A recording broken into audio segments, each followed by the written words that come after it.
Hello traders, good evening. Traders, स्वागत है आप सभी का हमारे यूट्यूब चैनल लक्ष्मी कैपिटल पर। आज है 24 दिसंबर 2025 और हम इस वीडियो में पोस्ट मार्केट एनालिसिस करेंगे और निफ्टी को एनालिसिस करेंगे, बैंक निफ्टी का एनालिसिस करेंगे, ओवरऑल मार्केट को एनालाइज करेंगे और प्लान करेंगे 25 दिसंबर को कैसे ट्रेड कर सकते हैं, क्या प्लानिंग रहेगी, हर एक बातें ऊपर डिस्कस करेंगे ट्रेडर्स। तो चैनल में पहली बार तो चैनल को सब्सक्राइब कर लीजिए, वीडियो को लाइक करिए और चलिए जानते हैं। तो ट्रेड्स, सबसे पहले हम लोग ओवरऑल मार्केट को एनालाइज करेंगे, देन चार्ट पैटर्न का एनालिसिस करेंगे, सेक्टरल का। और यहाँ पे देखेंगे 20 मूविंग एवरेज और 50 मूविंग एवरेज लगा हुआ है। ये डेली टाइम फ्रेम पे निफ्टी का चार्ट देख रहे हैं हम लोग। तो आप देखेंगे यहाँ पे ट्रेड्स हम लोग 20 मूविंग एवरेज के ऊपर ट्रेड कर रहे हैं। 20 moving average short term trend बताती है, जो कि शॉर्ट टर्म ट्रेंड में यहाँ पे अपसाइड की ओर हम लोग मूवमेंट दिखा रहे हैं, यानी कि शॉर्ट टर्म में यहाँ पे स्ट्रेंथ दिख रहा है मार्केट में। और एक बार के लिए अगर हम लोग 26,300 के लेवल को अगर क्रॉस करते हैं तो फिर हाई चांस है कि वापस 26,500 के लेवल को हम टच करेंगे बहुत जल्दी। पहले कई वीडियो में हमने बताया ट्रेडर्स कि यहाँ पे इम्पॉर्टेंट लेवल को हम लोग रीटेस्ट करने आए, जो कि 50 मूविंग एवरेज है।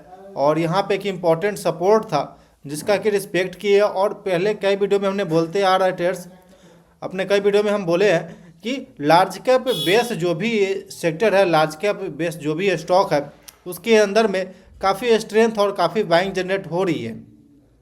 तो बिल्कुल उसी को आप देखेंगे, लार्ज कैप सेक्टर जहाँ भी है, यानी कि निफ्टी 100, निफ्टी 50 और निफ्टी 200 के अंदर में काफ़ी स्ट्रेंथ और काफ़ी शॉर्ट टर्म में पॉजिटिव दिख रहा है यहाँ पे। तो बिल्कुल शॉर्ट टर्म में कोई निगेटिव ऐसा पैटर्न नहीं है जिसे हम निगेटिव बोल सकते हैं।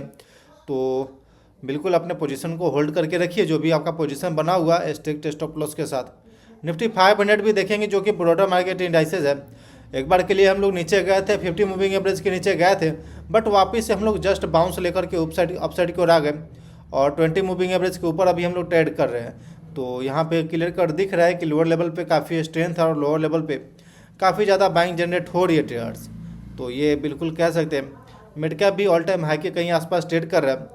दिक्कत केवल स्मॉल कैप के अंदर में, स्मॉल कैप में बाइंग अभी नहीं जनरेट हुआ है। अगर एक बार के लिए हम लोग 16,800 या 20 मूविंग एवरेज 50 मूविंग एवरेज के ऊपर आकर के ट्रेड करना शुरू करता है, जैसे कि ये, तो बिल्कुल यहाँ से अपसाइड की ओर वापस एक अपसाइड की ओर शार्प मूवमेंट देखने को मिलेगा, जो कि यहाँ से देखने को मिला था। वापस एक कंसोलिडेशन पैटर्न देखने को मिला। तो ये एक्यूमुलेशन जोन बोल सकते हो। वैसे ओवरऑल लार्ज कैप बेस में काफ़ी स्ट्रेंथ देखने को मिल रहा है, काफ़ी ज़्यादा बाइंग जनरेट देखने को मिल रहा है। देन आगे बढ़ते हैं, सेक्टोरल इंडाइसेस की तरफ आते हैं। तो ऑटो सेक्टर आज के दिन पे थोड़ा सा म्यूटेड था। आप देखेंगे बिल्कुल डोजी यहाँ पे दिख रहा है, ऑल टाइम हाई के कहीं आसपास हम लोग ट्रेड कर रहे हैं। एफएमसीजी के अंदर में वीकनेस है। आईटी सेक्टर पहले से स्ट्रेंथ में है, पहले से ही हम बोलते आ रहे ट्रेड जब यहाँ पे था तो ये 20 मूविंग एवरेज को टेस्ट किया और वापस से अपसाइड को मूवमेंट दिखाया।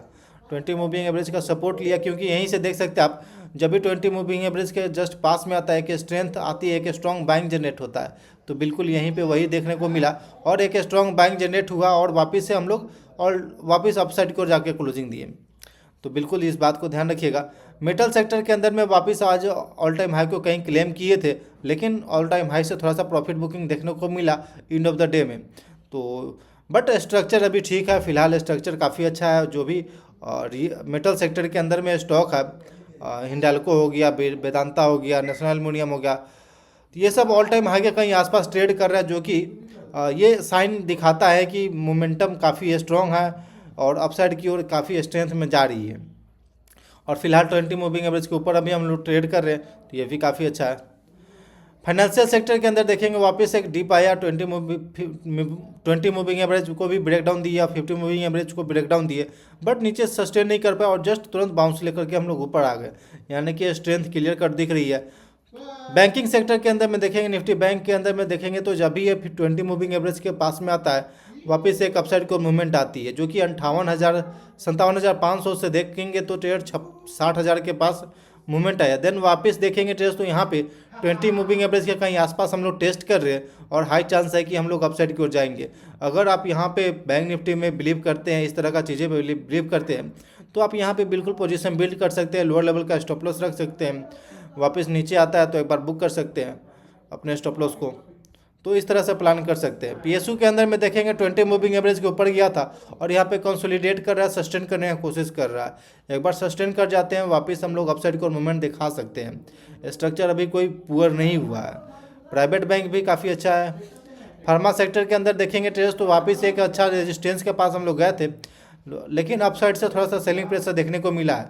बट अभी भी हम लोग 20 मूविंग एवरेज के ऊपर ट्रेड कर रहे हैं, तो जो कि एक अच्छा इंडिकेशन है कि शॉर्ट टर्म में बाइंग जनरेट हो सकता है यहाँ पे। आगे बढ़ते हेल्थ केयर सेक्टर वापस सेम दिख रहा है यहाँ पे। इंफ्रास्ट्रक्चर में वापस 20 मूविंग एवरेज और ऑल टाइम हाई के कहीं आसपास हम लोग ट्रेड कर रहे हैं, तो ये काफ़ी अच्छा है। और ओवरऑल चार्ट पैटर्न जो भी ऑल टाइम हाई के कहीं आसपास है, उस तरह के सेक्टर, उस तरह के स्टॉक पे आप फोकस करेंगे तो हाई चांस रहेगा कि हाई प्रोबेबिलिटी आपको ट्रेड मिलेगा और काफ़ी अच्छा अपसाइड को मूवमेंट देखने को मिल सकता है। कैपिटल मार्केट के अंदर में भी देखेंगे तो ऑल टाइम हाई के कहीं आसपास हम लोग कंसोलिडेट कर एक रेंज बना रहे, जो कि काफ़ी अच्छा है। यहाँ पे एक रेंज बना करके और वापस अगर ब्रेकआउट देते हैं तो ये क्लियर कट साइन दिखेगा कि एक नया अपसाइड को मूवमेंट दिखा सकते हैं, एक नया रैली यहाँ से दे सकते हैं। तो बिल्कुल इस तरह का चार्ट पैटर्न का बिल्कुल वेट करिए। इस तरह का चार्ट पैटर्न पे बिल्कुल आप ट्रेड लीजिए। ट्रेड्स वापस मोबिलिटी के अंदर देखेंगे, वापस मोबिलिटी भी अपने ऑल टाइम हाई के कहीं आसपास यहाँ पे कंसोलिडेट कर रहा है, जो कि काफ़ी अच्छा है। और इस तरह का चार्ट पैटर्न पे आपको फोकस रखना चाहिए। निफ्टी इंडिया डिजिटल भी देखेंगे ट्रेड्स तो जब भी 20 मूविंग एवरेज के आसपास आता है, एक स्ट्रेंथ आती है, एक स्ट्रॉन्ग बाइंग जनरेट होता है, तो बिल्कुल इस बात को ध्यान रखिएगा। तो ओवरऑल मार्केट में काफ़ी स्ट्रेंथ अभी तक दिख रहा है, कोई ऐसा निगेटिव पैटर्न नहीं है। निगेटिव सेक्टर जहाँ पे वीकनेस हमको दिख रहा है वो क्लियर कट हमने बता दिया आपको, तो बिल्कुल उस सेक्टर से बच के रही जहाँ पे वीकनेस है, और जहाँ पे स्ट्रेंथ है, जहाँ पे नई अपॉर्चुनिटी दिख रही है, आपको वहाँ पे फोकस करना चाहिए। आते हैं intraday time frame, 15 minute time frame पे मैं एक बार ओवरऑल मार्केट को देखते हैं। क्या कर सकते हैं कल के दिन पे और कहाँ पे इम्पोर्टेंट हमारे लिए लेवल है जिसको कि हम यहाँ पे बातें कर लेते हैं।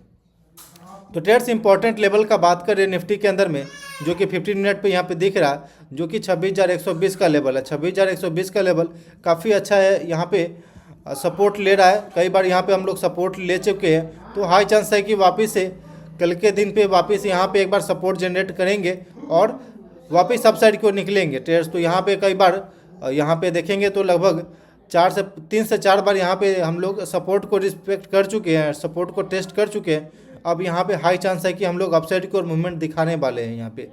तो ट्रेड्स अब कल के दिन पे कैसे ओपनिंग होगा और हम क्या कर सकते हैं उसके ऊपर डिस्कस कर लेते हैं। एक सेकेंड, तो सिंपल आप देखेंगे ट्रेड्स तो एक सेकेंड, ओके, तो आप देखेंगे ट्रेड्स तो यहाँ पे एक इम्पॉर्टेंट ये सपोर्ट बनाया था मॉर्निंग में, देन सपोर्ट का ब्रेकडाउन आया और उसके बाद वापस हम लोग फॉलोइंग देखने को मिला।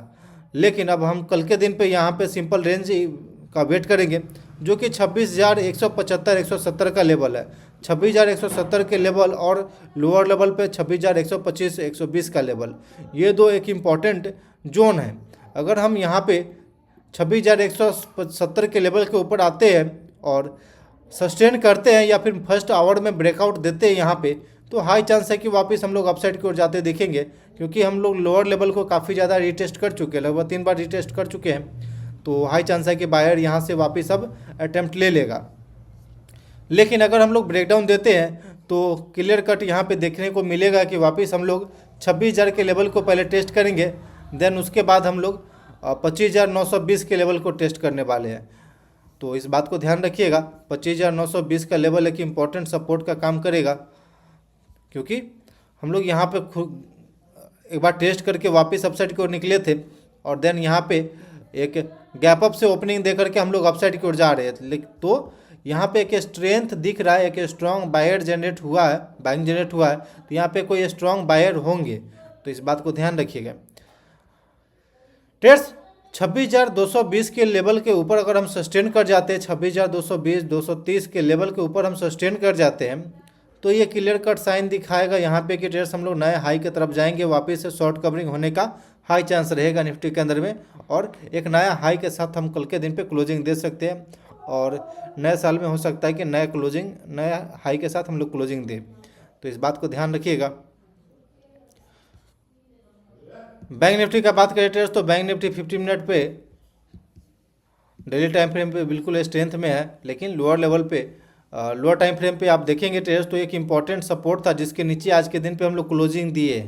तो अगर हम लोग कल के दिन पे इस लोअर लेवल के पास कहीं सस्टेन करते हैं तो वापस से हम लोग नीचे के लेवल पे आ सकते हैं, जहाँ पे कि 58,890 58,800 58,900 के कहीं आसपास हम लोग जा सकते हैं लोअर लेवल पे। देन उसके बाद वापस सपोर्ट मिलेगा 58,785 का लेवल। 785 का लेवल वापस से एक बार के लिए सपोर्ट जैसा बिहेव करेगा। तो ये कुछ इंपॉर्टेंट लेवल है जिस पर कि फोकस रखना चाहिए आपको। अगर मार्केट फर्स्ट आवर में लोअर लेवल पे हम लोग खुलते हैं तो हाई चांस है कि एक स्ट्रॉन्ग बाइंग जनरेट होगा यहाँ पे, क्योंकि इस लेवल के आसपास कहीं स्ट्रॉन्ग सपोर्ट है, क्योंकि कई बार हम लोग इस लेवल को टेस्ट कर चुके हैं। और अगर यहाँ पे देखेंगे ट्रेडर्स तो एक अच्छा खासा सपोर्ट यहाँ पे बन चुका है इस लेवल के आसपास कहीं 59,000 के आसपास कहीं। और अप साइड से एक अच्छा रेजिस्टेंस को फॉलो करते हुए हम लोग नीचे जा रहे हैं। तो अगर एक बार के लिए इसका ब्रेकआउट आता है, सिंपल आप देखेंगे तो इस ट्रेंड लाइन का अगर ब्रेकआउट क्लियर कट सस्टेन कर जाता है और अगले दिन पे हम लोग नीचे ना जा कर के अपसाइड को खुलते हैं और 59,300 के कहीं आसपास हम लोग आते हैं, तो वापस यहाँ पे अपसाइड की ओर जाते हुए दिखेगा बाइंग जनरेट दिखेगा ट्रेड्स। यहाँ पे सिंपल दिखेगा कि ट्रेड्स हम लोग इस ब्रेकआउट लेवल को रीटेस्ट कर चुके हैं और वापस से हम लोग अपसाइड की ओर जाने को तैयार हैं। तो इस बात को ध्यान रखिएगा। लोअर लेवल के लिए शॉर्ट साइड जाने के लिए ट्रेड्स आपको वेट करना पड़ेगा 58,780 का लेवल। 58,780 के लेवल को अगर हम ब्रेकडाउन देते हैं और इसके नीचे सस्टेन करते हैं तो वापस एक शार्प फॉलिंग देखने को मिल सकता है। तो इस बात को ध्यान रखिएगा। वापस ये ट्रेंड लाइन कुछ बन रहा है जिसको कि हम अपने इंट्राडे में फॉलो करते हैं, तो इस बात को ध्यान रखिएगा ट्रेड्स कि इस तरह का चीज़ें हो सकता है कि एक बार के लिए यहाँ पे सेलर को ट्रैप किया आज के दिन पे और नया सेलर को ऐड किया और ट्रैप किया, वापस यहाँ पे सेलर ट्रैप होने के बाद से कल के दिन पे वापस ये अपसाइड को रिवर्स कर सकता है। तो इस तरह का कुछ चीज़ें ट्रैप जैसा ट्रेड और चार्ट पैटर्न जब भी शो करता है मार्केट में तो समझ लीजिए कुछ ट्रैपिंग चल रहा है और ट्रैप करने के बाद वापस अपने डायरेक्शन में चल जाता है मार्केट। तो ट्रेड्स ये कुछ एनालिसिस रहा ओवरऑल मार्केट पे मेरा व्यू। और कैसा लगा ये एनालिसिस बताइए कमेंट सेक्शन में। अच्छा लगे यूजफुल लगे तो जरूर कमेंट सेक्शन में बताइए। मिलते हैं फिर कल के दिन पे, तब तक के लिए धन्यवाद। Okay traders, thanks for watching this video. Please like and subscribe my YouTube channel for more updates.